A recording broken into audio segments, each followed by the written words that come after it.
ക്യാൻസറിന് പാരസെറ്റമോൾ കഴിക്കുന്നതിനെ കുറിച്ച് നിങ്ങളുടെ അഭിപ്രായം എന്താ?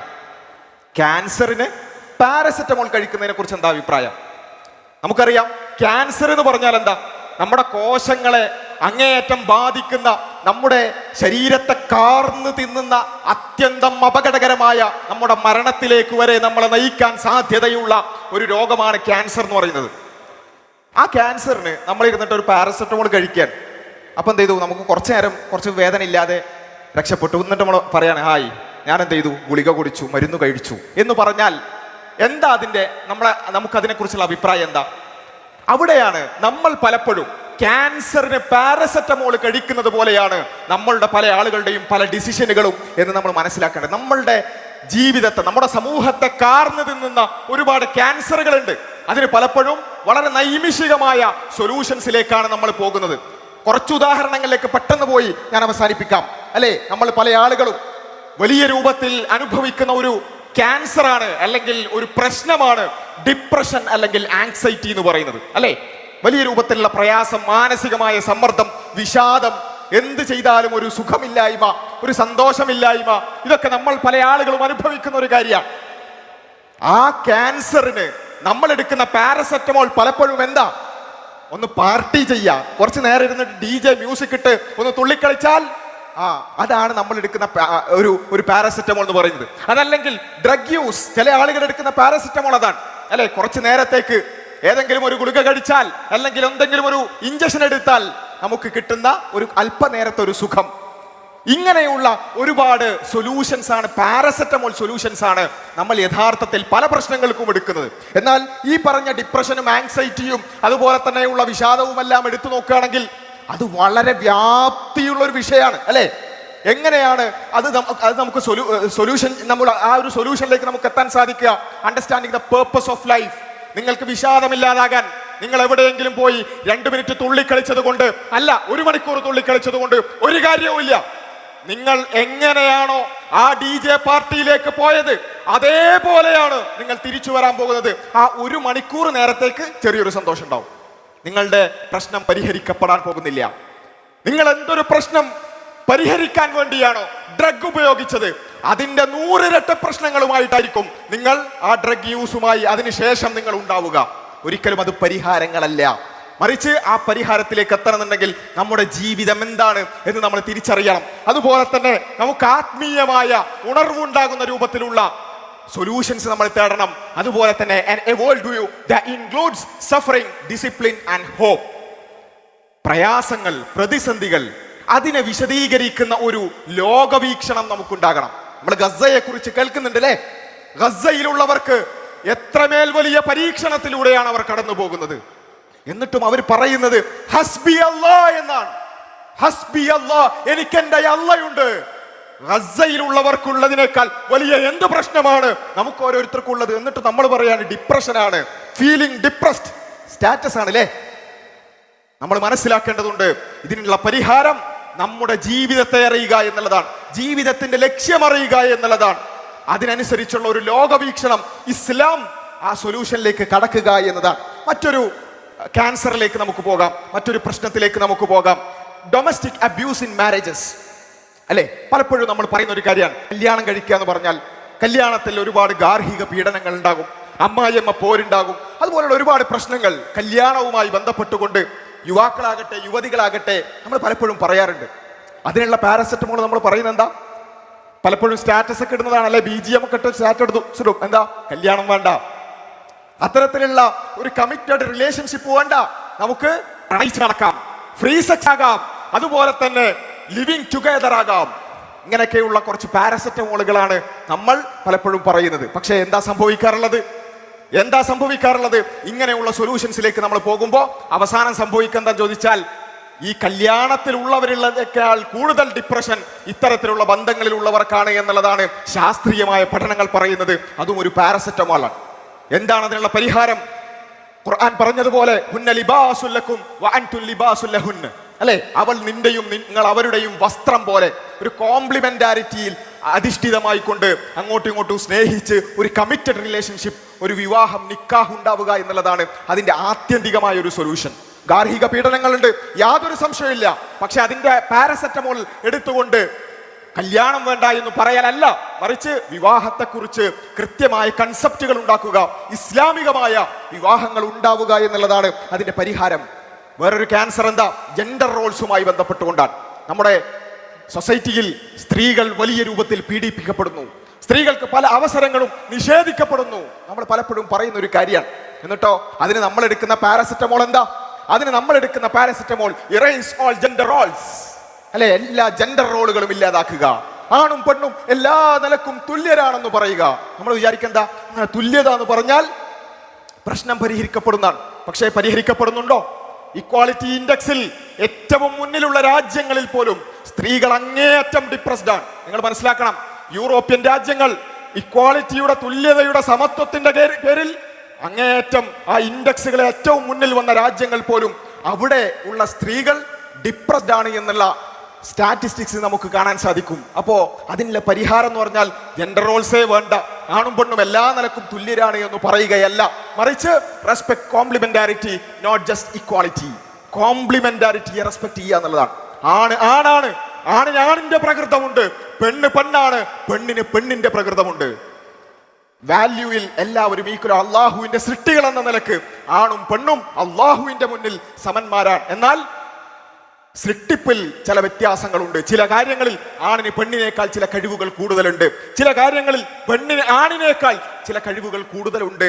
അത് മനസ്സിലാക്കിക്കൊണ്ട് പരസ്പരം റെസ്പെക്ട് ചെയ്യുക, പരസ്പരം പരിഗണിക്കുക എന്നതാണ് അതിന്റെ പരിഹാരം എന്നുള്ളത് നമുക്ക് കാണാൻ സാധിക്കും. മറ്റൊരു ക്യാൻസർ അല്ലെ, പൊതുവായി നമ്മുടെ സമൂഹത്തിലുള്ള പല കാര്യങ്ങൾ പെട്ടെന്ന് പറഞ്ഞു പോവുകയാണ്.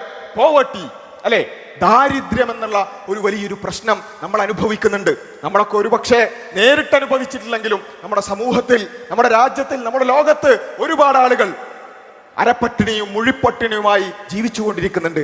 എന്താ ദാരിദ്ര്യത്തിന് പലപ്പോഴും നമ്മൾ പറയുന്ന ഒരു സൊല്യൂഷൻ? ഈവൻ നമ്മുടെ ടെക്സ്റ്റ് ബുക്കുകളിൽ പോലും ഈ ദാരിദ്ര്യം ഇല്ലാതാക്കാൻ ഒരു സൊല്യൂഷൻ പറഞ്ഞിരുന്നു, ഒരു പാരസെറ്റമോൾ പറഞ്ഞിരുന്നു. നമ്മളൊക്കെ മാൽത്തൂസിയൻ സിദ്ധാന്തമൊക്കെ ചില ആളുകളൊക്കെ പഠിച്ചിട്ടുണ്ടാകും. എന്താണത്?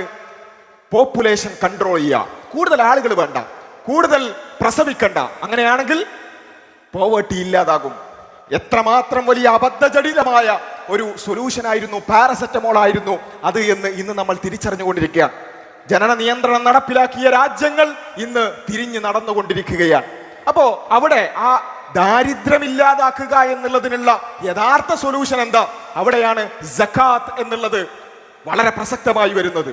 ഒരു മനുഷ്യൻ ഒരു മാന്യമായ രൂപത്തിൽ സമ്പാദിക്കുന്ന ഒരു മനുഷ്യനെ സംബന്ധിച്ചിടത്തോളം അവന്റെ സമ്പത്തിന്റെ 2.5% എന്ന് പറയുന്നത് അവൻ്റെതല്ല, അത് സമൂഹത്തിൽ പ്രയാസങ്ങൾ അനുഭവിക്കുന്നവർക്കുള്ളതാണ് എന്ന അത്യന്തം മാനവികമായ ഒരു സൊല്യൂഷൻ ഇസ്ലാം മുന്നോട്ട് വെക്കുന്നു. സ്വതക്ക, അതുപോലെ തന്നെ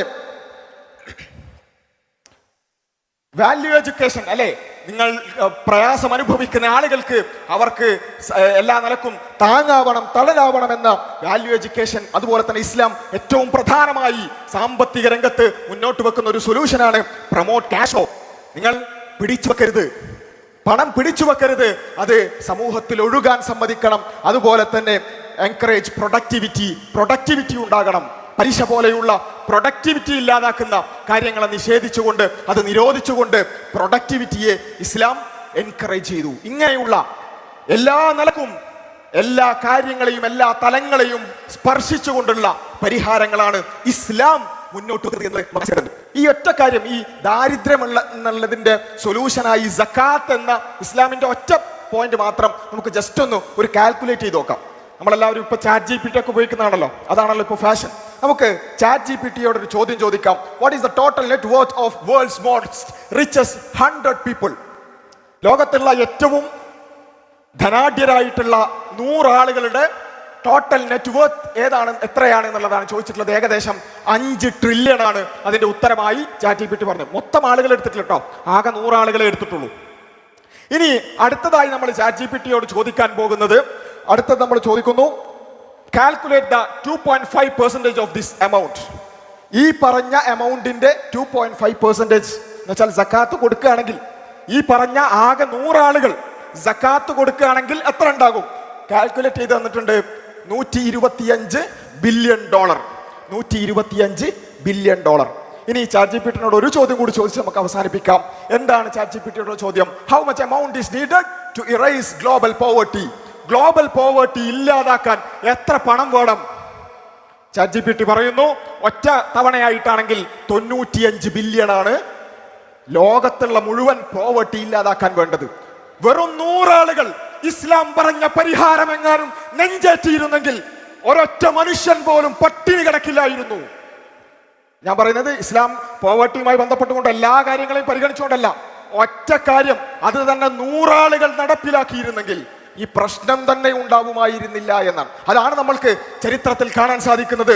ഖലീഫമാരുടെ കാലഘട്ടത്തിൽ സകാത്ത് വാങ്ങാൻ ആളില്ലാത്ത അവസ്ഥ എന്ന് വെച്ചാൽ പാവപ്പെട്ടവരില്ലാത്ത അവസ്ഥ ഇസ്ലാമിക സമൂഹത്തിൽ ഉണ്ടായിട്ടുണ്ടെങ്കിൽ പ്രിയമുള്ളവരെ, നമ്മൾ മനസ്സിലാക്കേണ്ടതുണ്ട്, അത്രയും പവർഫുള്ളായ ഒരു ടൂളാണ് നമ്മുടെ കയ്യിലുള്ളത്. അതാണ് ഇസ്ലാം. നമ്മെ സൃഷ്ടിച്ച, നമ്മുടെ മനസ്സറിയുന്ന, നമ്മുടെ ശരീരം അറിയുന്ന, നമ്മുടെ സമൂഹം എങ്ങനെ വർക്ക് ചെയ്യുന്നു എന്നറിയുന്ന, ഓരോരുത്തരും എങ്ങനെ ചിന്തിക്കുന്നു എന്നറിയുന്ന പടച്ച തമ്പുരാനിൽ നിന്ന് വഹിയായി ഇറങ്ങിയിട്ടുള്ള ആ സൊല്യൂഷൻ, ആ പരിഹാരത്തിലേക്ക് നമ്മൾ മടങ്ങുക എന്നുള്ളത് നാം മനസ്സിലാക്കേണ്ടതുണ്ട്. അത് എല്ലാ പ്രശ്നങ്ങളെയും ഇല്ലാതാക്കും. ഒരു പക്ഷേ ഈ ലോകത്ത് നമുക്ക് ചില നൈമിഷികമായ ചില പ്രശ്നങ്ങളൊക്കെ ഉണ്ടാകും. ഞാൻ നേരത്തെ പറഞ്ഞതുപോലെ ഗസയിലുള്ള മനുഷ്യനെ, ഗസയിലുള്ള ഒരു കുഞ്ഞിനെ ആലോചിച്ചാൽ മതി. മർക്കാവ ടാങ്കുകളും അതുപോലെ തന്നെ ബോംബുകളും ഷെല്ലുകളും നിരന്തരമായി കടന്നു വരുമ്പോഴും ഗസയിലുള്ള കുട്ടി പറയുന്നു ഹസ്ബുനല്ലാഹ്. അവരെ ഭൗതികമായി ഒരുപാട് പ്രശ്നങ്ങളുണ്ട്. ഈ സദസ്സിലേക്ക് കടന്നു വന്ന് ഒന്ന് മൂത്രമൊഴിക്കാൻ പോകാൻ ചെറിയ പ്രയാസം ഉണ്ടായപ്പോ നമുക്ക് ചെറിയൊരു പ്രശ്നം തോന്നിയില്ലേ? എന്നാൽ സ്വന്തം വീട് തന്നെ, മൂത്രമൊഴിക്കാൻ പോകാനുള്ള സൗകര്യം മാത്രമല്ല, സ്വന്തം വീട് തന്നെ, അതുപോലെ തന്നെ നഗരങ്ങൾ തന്നെ അടിച്ചില്ലാതാക്കി നാം ആവേശമാക്കിയിരിക്കുകയാണ് സയനിസ്റ്റ് ഭീകരർ ഗസയിൽ. എന്നിട്ട് പോലും അവർ പറയുന്നു ഹസ്ബുനല്ലാഹ്, എനിക്കെന്റെ അള്ളയുണ്ട് എന്ന്. ആ ആദർശം നമുക്ക് നൽകുന്ന സമുദായം എന്ന നിലക്കും വ്യക്തി എന്ന നിലക്കുമെല്ലാം നമുക്ക് നൽകുന്ന ആ ഒരു ബലം അത്രമേൽ വലുതാണ് എന്ന് നാം മനസ്സിലാക്കേണ്ടതുണ്ട്. ഗസയിലുള്ളവർ മർക്കാവ ടാങ്കുകൾക്ക് മുന്നിൽ, ബോംബുകൾക്ക് മുമ്പിൽ ഹസ്ബുനല്ലാഹ് പറയുന്നുണ്ടെങ്കിൽ നമുക്ക് ഇവിടെ നേരിടേണ്ടത് എന്താ? ബോംബ് നേരിടേണ്ടി വരുന്നുണ്ടോ? ഷെല്ലുകൾ നേരിടേണ്ടി വരുന്നുണ്ടോ? ഇല്ല. നമുക്ക് നേരിടേണ്ടി വരുന്നത് കുറച്ച് ചോദ്യങ്ങൾ മാത്രം. എന്താ ചോദ്യം എന്ന് പറയുന്നത്? നീ മാത്രം അത്ര വലിയ ദീനി, ബാക്കി എല്ലാവരും ഉണ്ടല്ലോ, മുസ്ലിങ്ങളായിട്ട് കുറെ ആൾക്കാരൊക്കെ ഉണ്ടല്ലോ, ഈ മാത്രം എന്തെങ്ങനെ വലിയൊരു ദീനി അല്ലെ? അനക്ക് മാത്രം എന്തൊരു കണ്ടൻ ബാൻഡ് അല്ലെ, കണ്ടൻ ബാൻഡ് വിട്ട് നടക്കുന്നത് എന്താ? അതുപോലെ തന്നെ ഈ മാത്രം എന്തോ ഒരു അമ്മായിന്റെ മാതിരി കുറച്ച് മൂടിപ്പൊതിച്ച് നടക്കുന്നത്, ബാക്കി എല്ലാവരും ഉണ്ടല്ലോ, അവരൊക്കെ മുസ്ലിങ്ങളാണല്ലോ. ഇങ്ങനെയുള്ള കുറച്ച് ചോദ്യങ്ങൾ മാത്രമാണ് ആകെ നമുക്ക് അഡ്രസ് ചെയ്യേണ്ടത്. അവരവിടെ ബോംബിനെ നേരിടുമ്പോൾ പോലും ഹസ്ബുനല്ലാഹ് എന്ന് പറയാൻ നമുക്ക് ഈ ചോദ്യങ്ങൾ പോലും നേരിടാൻ പറ്റുന്നില്ല. അപ്പോഴേക്ക് നമ്മൾ കയ്യൂല, അവരൊക്കെ അങ്ങനെ പറയുണ്ടല്ലോ അല്ലേ? അങ്ങനെ ആ രൂപത്തിൽ നമ്മൾ വല്ലാതെ പ്രയാസപ്പെടുകയാണ്. പ്രിയമുള്ളവരെ, നമ്മൾ മനസ്സിലാക്കേണ്ടത് എല്ലാ ചോദ്യങ്ങളെയും എല്ലാ ഇത്തരത്തിലുള്ള പ്രശ്നങ്ങളെയും പരിഹരിക്കാൻ പോകുന്ന അത്യന്തം അഭിമാനകരമായ ഒരു ആദർശമാണ് നമ്മുടെ മുമ്പിലുള്ളത്, നമ്മുടെ കയ്യിലുള്ളത് എന്നുള്ളത് തിരിച്ചറിയേണ്ടതുണ്ട്. ആ സൊല്യൂഷനിലേക്ക്, ആ പരിഹാരത്തിലേക്ക് നമ്മൾ ഈ കോൺഫറൻസോടുകൂടി ഇവിടെ ഇരിക്കുന്ന 10,000-കണക്കിന് ആൺകുട്ടികളും പെൺകുട്ടികളും ഈ കോൺഫറൻസിൽ കഴിഞ്ഞ് തിരിച്ചു പോകുമ്പോൾ അത്തരത്തിലുള്ള സൊല്യൂഷനെ കുറിച്ച് കൂടുതൽ പഠിക്കാനായിരിക്കണം നമ്മൾ ഓരോരുത്തരും ശ്രമിക്കേണ്ടത്. ഇവിടെ നമ്മൾ വെറും കയ്യോടെ പോവുകയല്ല. മെയ് 15-ാം തീയതി മുതൽ നമ്മുടെ ഓരോരുത്തരുടെയും പ്രദേശങ്ങളിൽ മോറൽ സ്കൂളുകൾ വരാനിരിക്കുകയാണ്. ഈ സൊല്യൂഷനെ കുറിച്ചാണ് അവിടെ ചർച്ച ചെയ്യാൻ പോകുന്നത്.